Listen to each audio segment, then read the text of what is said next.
How's that?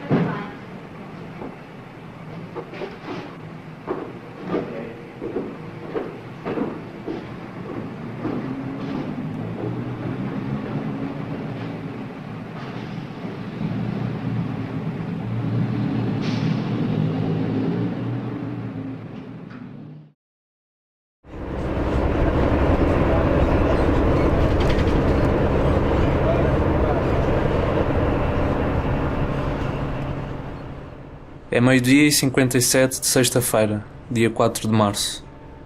Estou no autocarro, a sair de Sesimbra em direção a Lisboa.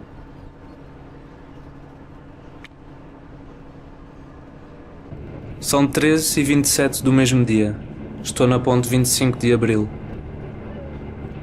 Acabei de viajar no tempo e no espaço, enquanto tu, que estás aí, desse outro lado do ecrã, tens que te sujeitar a toda a passagem de tempo que te é imposta.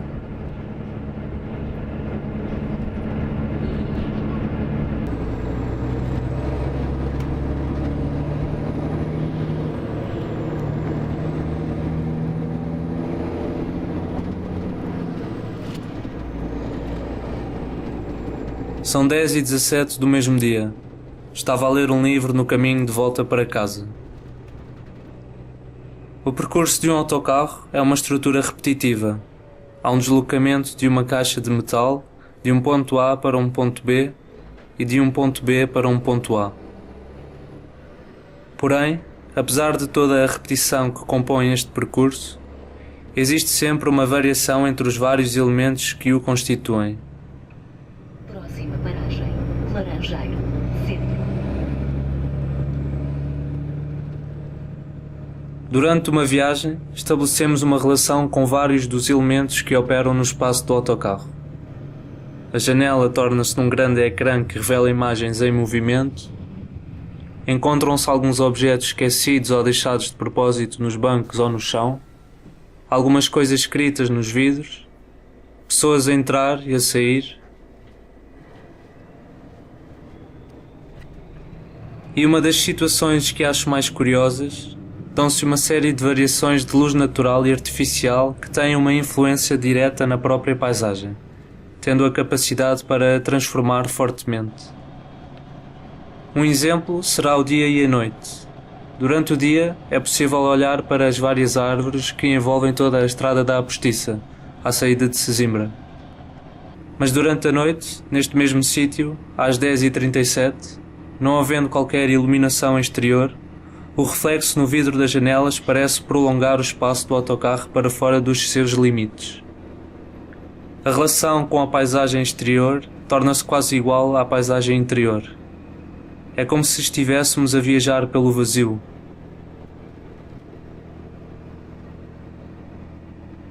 Esta mesma ideia de variação dos elementos que compõem uma estrutura repetitiva acontece, por exemplo, com o jazz.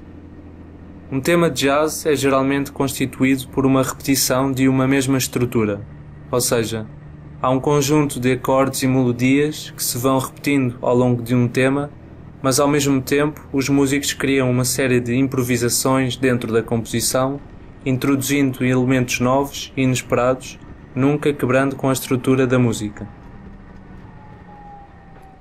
Deste modo, parece-me interessante integrar alguns elementos no corredor que possam contribuir para gerar uma variação dentro desta estrutura repetitiva. Por exemplo, objetos que não estavam lá antes, como livros em cima de um móvel, ou umas botas no meio do caminho, saltos entre dia e noite e diferenças no uso da luz artificial. Uma outra ideia seria tentar tirar partido de elementos já conhecidos no percurso, mas utilizá-los de um modo diferente, como o ecrã do telefone de entrada, que se torna numa espécie de túnel vertiginoso. E ainda, por último, o elemento que me parece ser mais forte, a presença de pessoas. Embora seja então estabelecida uma relação ou um confronto com esta variação de elementos, sejam eles habituais ou totalmente inesperados, o propósito da viagem de autocarro é sempre o mesmo, e está destinado desde o seu início: ir do tal ponto A para o ponto B, ou do ponto B para o ponto A. Desta forma, não me interessa atribuir qualquer contexto narrativo às figuras humanas ou aos outros objetos que possa inserir no corredor. Não me interessa de onde determinada pessoa vem, ou quem é, para onde vai ou o que está ali a fazer, nem sequer como determinado objeto foi ali parar. Parece-me mais interessante apenas provocar esta relação que é desencadeada quando um elemento desconhecido surge de repente no mesmo espaço onde nos encontramos, causando um distúrbio imediato numa estrutura que aparentemente nos é tão familiar. Dá-se como que um desequilíbrio momentâneo e a nossa atenção desvia-se do corredor onde estamos contidos para aquela presença inesperada. Assim como ao ouvirmos um tema de jazz, deixamos de estar atentos ao tema em si e focamos a nossa curiosidade na improvisação de um dos músicos. Ou seja, o nosso olhar foge da estrutura para um dos seus pormenores, ainda que a estrutura esteja sempre lá, pois no fundo estamos sempre dentro dela. Por conseguinte, surgem imediatamente uma série de perguntas quando um destes componentes vem perturbar a organização habitual deste espaço. Perguntas às quais não devo dar resposta, pois a curiosidade nesse elemento particular incide precisamente no facto de não sabermos nada acerca dele. Porque está aquela pessoa ali, porque está a espreitar para aquele lado, ou porque segura aquele objeto, do que está à procura, de quem é aquela perna e o que está para lá daquela porta.